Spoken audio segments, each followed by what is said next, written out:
मेरा नाम राहुल है। उम्र 26 साल। मैं ईमानदार हूँ और पिछले 2 साल से एक अमीर परिवार की बेटी का ड्राइवर हूँ। मेरी मालकिन निशा 24 साल की थी।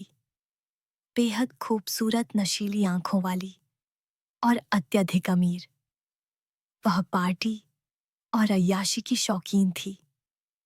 निशा मुझे इंसान नहीं, सिर्फ एक गाड़ी चलाने वाली मशीन समझती थी। वह मुझे देखती भी नहीं थी, बस हुक्म देती थी। आज रात की बात है। रात के 1 बजे बज रहे थे। शहर के सबसे महंगे क्लब के बाहर मेरी गाड़ी इंतजार कर रही थी। निशा बाहर आई। वह अपने पैरों पर मुश्किल से खड़ी थी। उसने टाइट काले रंग की ड्रेस पहनी थी, जो कम थी और उसके बदन को पूरी तरह से उजागर कर रही थी।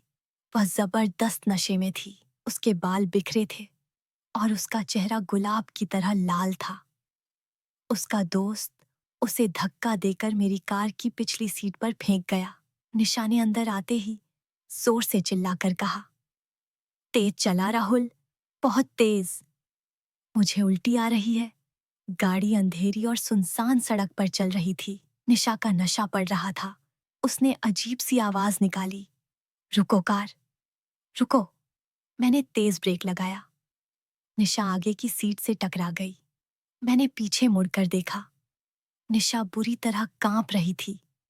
वह संभाल नहीं पा रही थी। मुझे लगा कि वह कार के अंदर ही उल्टी कर देगी। यह सोचकर ही मेरा दिमाग खराब हो गया। मैंने झट से दरवाजा खोला और पीछे की सीट पर गया। निशा रो रही थी, राहुल मुझे संभालो, मैं मर जाऊंगी। मैंने बिना कुछ सोचे निशा को पकड़ा और कार से बाहर निकाला। निशा का सारा वजन मेरे मजबूत कंधों पर आ गया। उसका गर्म और नशे में डूबा बदन मेरे बदन से चिपक गया। मैंने पहली बार निशा को इतनी करीब से छुआ था। मैंने उसे सड़क के किनारे बिठाया। निशा उलझन में थी। नशे में वो बड़बड़ा रही थी। मैंने निशा को पानी दिया। निशा ने बेहोशी की हालत में पानी पिया। निशा ने सहारा लेने के लिए मेरे हाथ को कसकर पकड़ा। अंधेरी सड़क पर दूर दूर तक कोई नहीं था। निशा की मादक खुशबू और वाइन की तेज गंध मुझे बेकाबू कर रही थी। निशा का चेहरा मेरे बहुत करीब था। नशे में उसने हल्की सी मुस्कुराहट दी और धीमे से कहा, तुम बहुत हैंडसम हो। राहुल क्यों ड्राइवर हो? उसका यह सवाल और मासूमियत मेरे अंदर की सहनशीलता को तोड़ रही थी। मैंने तुरंत निशा को वापस कार में बिठाया। मुझे पता था कि अगर मैं एक पल भी और वहां रुका तो मैं सीमा तोड़ दूंगा। हम निशा के आलीशान बंगलो पहुंचे। रात के 2 बज चुके थे। निशा के माता पिता शहर से बाहर थे। घर पूरी तरह खाली था। मैंने कार से निकलकर निशा का दरवाजा खोला। निशा अब पूरी तरह बेहोशी की हालत में थी। उसे अकेले छोड़ना खतरनाक था। मैंने झट से निशा को उठाया। निशा का वजन हल्का था, पर उसका बेजान शरीर मेरे बदन पर कसकर चिपक गया। उसका खुला बदन मेरे हाथों को छू रहा था। मेरे अंदर बिजली दौड़ गई। मैंने अपनी आंखें बंद कर ली, पर इच्छा की गर्मी को बंद नहीं कर पाया। मैं निशा को धीरे धीरे सीढ़ियां चढ़ाकर उसके बेडरूम तक ले गया। बेडरूम विलासिता से भरा था। मैंने निशा को नरमी से पलंग पर लेटा दिया। वह बेसुध पड़ी थी। मैं पलंग के पास खड़ा था। सांसें तेज थीं। मुझे तुरंत निकल जाना चाहिए था। यह मेरी ड्यूटी थी और ड्यूटी पूरी हो गई थी। पर निशा, वह मेरे सामने थी, कमजोर, बेसुध और बेहद आकर्षक। अंधेरे में मेरे दिल ने शैतान की बात मान ली। मैंने पहली बार महसूस किया, क्योंकि मैं ड्राइवर नहीं हूं, मैं राहुल हूं और मेरे पास आज रात मालकिन को नियंत्रित करने की पूरी शक्ति है। मैंने धीरे से अपने बूट उतारे। मैंने आहिस्ता से मैं दरवाजा बंद करके पलंग के पास खड़ा था। निशा गहरी बेसुधी में थी। उसकी ड्रेस पूरी तरह बिगड़ चुकी थी और उसे कस रही थी। मैंने तर्क दिया कि उसे आराम चाहिए। यह गलत काम के लिए खुद को समझाना था। मैंने धीरे से निशा के पास झुका। मेरी सांसें गर्म थी। पहली बार मैंने किसी अमीर लड़की को इतनी करीब से छुआ था। मैंने धीरे धीरे उसके बदन से ड्रेस को अलग करना शुरू किया। मेरे हाथ कांप रहे थे, पर इच्छा हावी थी। हर बटन और जिप खोलने पर मेरे दिल की धड़कन तेज हो रही थी। निशा ने एक हल्की सी आवाज निकाली, पर आंखें नहीं खोली। जब ड्रेस अलग हुई तो निशा सिर्फ अंदरूनी वस्त्रों में थी। मैंने शर्म से आंखें झुका ली, पर इच्छा ने झुकने नहीं दिया। मैंने बस अपनी आंखों को भरपूर आजादी दी। मैंने अपनी प्यास बुझाने के लिए उसे नरमी से एक डील ढाला, रेशमी बाथरूम पहनाया। इस पूरी प्रक्रिया में निशा बेसुध पड़ी रही।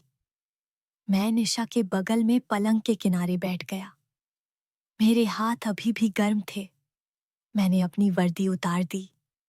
अब मैं सिर्फ टी शर्ट और पायजामा में था। ड्राइवर नहीं, एक जवान आदमी। निशा ने बेहोशी में करवट ली और उसका सिर मेरे कंधे से जा टकराया। मेरे अंदर बिजली दौड़ गई। निशा ने बेहोशी में बड़बड़ाते हुए मेरा हाथ पकड़ा और कसकर अपने सीने से लगा लिया। निशा फुसफुसाते हुए, चाचू तुम बहुत अच्छे हो, मुझे अकेला मत छोड़ो। उसने मुझे गलत समझा कि मेरे लिए एक मौका था। मैंने पहली बार महसूस किया कि मैं मालकिन नहीं, उसकी इच्छा हूं। मैंने धीरे से अपना दूसरा हाथ निशा के सिर पर रखा और उसके बालों को सहलाना शुरू किया। निशा को सुकून मिला और वह शांति से सोने लगी। मैंने धीरे से पलंग पर लेटकर निशा को अपनी बाहों में लिया। निशा बेहोशी में पूरी तरह चिपक गई। उसका गर्म बदन मेरे सीने पर था। मैंने अपनी आंखें बंद कर ली। यह गलत था, अवैध था, पर इच्छा अदम्य थी। मैंने उसकी कमजोरी का फायदा उठाया। मैंने पूरी रात उसकी मदहोशी का फायदा उठाया। मैंने उसे महसूस कराया कि आज उसकी जिंदगी का मालिक मैं हूं, उसका ड्राइवर नहीं। मैंने खुद को उसकी इच्छाओं का अधिकार दे दिया। वह विरोध नहीं कर सकती थी, वह बोल नहीं सकती थी। वह पूरी तरह बेसुध पड़ी थी। मेरे अंदर का शैतान जीत गया था। सुबह होने से ठीक पहले मैं पूरी तरह थक चुका था, पर मेरे अंदर एक जीत का एहसास था। सुबह 5 बजे सूरज निकलने से पहले मैं झट से उठा। मेरा शरीर पसीना और अपराध बोध से भरा था। मैंने तुरंत वर्दी पहनी। मैं फिर से ड्राइवर बन गया। निशा अभी भी गहरी नींद में थी। मैंने एक नजर उसे देखा। उसके चेहरे पर कोई भाव नहीं था, सिर्फ सुकून था। मैंने दरवाजा धीरे से खोला और चुपके से कार तक पहुंचा। मुझे लगा कि मैं पकड़ा जाऊंगा। मैं कार में बैठा और तेजी से वहां से निकल गया। मेरे पेट में खौफ का गोला था। 10 बजे मैं घर पर सो रहा था। मेरा फोन बजा। निशा थी। निशा आवाज कमजोर पर कठोर। राहुल तुम कहाँ हो? तुम्हारी हिम्मत कैसे हुई रात को गायब होने की? यहाँ कौन छोड़कर गया मुझे? मैं चौंक गया। उसे कुछ याद नहीं था। नशे ने उसकी याददाश्त पूरी तरह मिटा दी थी। राहुल, मैडम, मैं आपको घर छोड़कर निकल गया था। आप पूरी तरह ठीक थी। शायद आपकी किसी दोस्त ने। निशा गुस्से में, चुप रहो। तुम आज ड्यूटी पर लेट क्यों हो? तुम्हारी हिम्मत कैसे हुई मुझे अकेला छोड़ने की? अगर तुम्हें कल तक नौकरी चाहिए तो फौरन आओ। उसने फोन काट दिया। मुझे राहत मिली। मैं बच गया था। पर मेरे अंदर एक गहरा राज छिप गया था। मालकिन को पता नहीं था कि रात को उसका ड्राइवर नहीं, उसका मालिक बन गया था। मैं वापस ड्यूटी पर लौट आया, पर अब मैं सिर्फ ड्राइवर नहीं था। मेरे अंदर एक जीत थी और निशा के प्रति एक अजीब अधिकार का भाव था। निशा बिल्कुल सामान्य थी, सिवाय इसके कि वह थोड़ा सहमी सी थी। उसने अजीब सी खौंच और दर्द महसूस किया, पर नशे की वजह से उसे याद नहीं था। एक दोपहर निशा पिछली सीट पर बैठी थी। उसने गुस्से में कहा, राहुल, मुझे आजकल अजीब लगता है। तुम गाड़ी चलाते हुए मुझे बार बार क्यों देखते हो? तुम्हारी आंखों में क्या है? राहुल आंखों में गहरा भाव। मैडम, मैं सिर्फ आईने में सड़क देख रहा था। पर हाँ, आप बदल गई हैं। आप पहले से ज्यादा शांत लगती हैं। निशा झुझुला गई, पर चुप हो गई। उसे महसूस हो रहा था कि कोई चीज बदल गई है, पर वह पहचान नहीं पा रही थी। मैंने जानबूझकर निशा को एक ऐसी निशानी दिखानी शुरू की जिससे उसे याद आए। एक शाम निशा को अकेले छोड़कर मैं चाय बनाने गया। मैंने जानबूझकर टेबल पर वही गुलाबी वाइन का कॉर्क रख दिया जो उस रात उसके कमरे में खुला था। निशा ने जब वह कॉर्क देखा तो चौंक गई। उसकी आंखों में शक और तेज दर्द आया। निशा, यह कॉर्क, ये यहां कैसे आया? यह वही वाइन है जो उस रात वो घबरा गई। उसने तेज आवाज में मुझे बुलाया। निशा, राहुल, तुम चुप क्यों हो? तुमने मुझे घर छोड़ा था।